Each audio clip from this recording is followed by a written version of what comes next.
The Lord used me in many ways down in Morelia, from the stuff that I had expected when I went there, like building the wall and doing the VBS program, to some stuff that I didn't even know I was capable of. The last day that we were there, Pastor Rick did a sermon on Sunday, and he asked for some of us to come up and do testimonies about the trip and what it had done for us.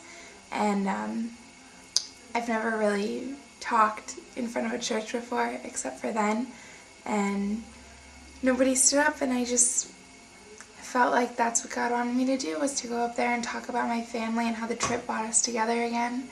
So I did, and he really used me through that to kind of break the ice for everyone to start doing it. And I was glad that I did it when I was done, because it was definitely stuff that I had wanted to say and get out in the open.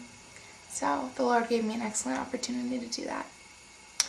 And I saw the Lord doing a lot of things in Morelia, particularly in my own family. I think I noticed most just because I knew them so well.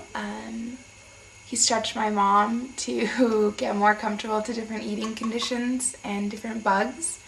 He stretched me to really understand that clothes and shoes and makeup is not as important as I always thought it was, and that people all over the world are happier than I am and have so much less than I do.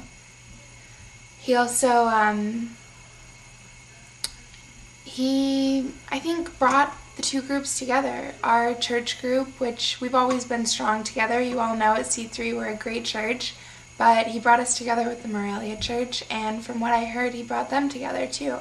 The whole experience of having us both there for a week, and them having to feed us and drive us around, and us helping them with their community projects and things, it was him working inside of all of us, and it was all part of a greater plan, and it worked out better than I would have thought that it could have gone down in Mexico. It was a very eye-opening trip, and I don't know, he was just everywhere.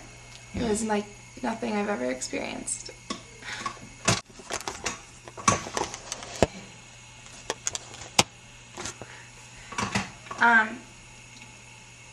On the way to Mexico at the beginning of the trip, my faith was a little bit shaky.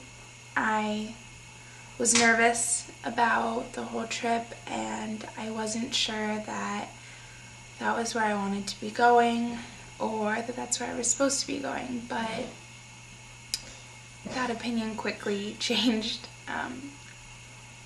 Seeing kids who have broken families or no families at all still happy and glad to be alive and praising the Lord and knowing that they have a huge Christian family out there, definitely, it took my faith and restored it. It restored it in the power of God and the power of His love to take the most broken, poor souls and restore them to grace, because that's what His love does. And that's what happened for me over the course of the trip. My faith in God's love was restored, and I felt like I came back to grace.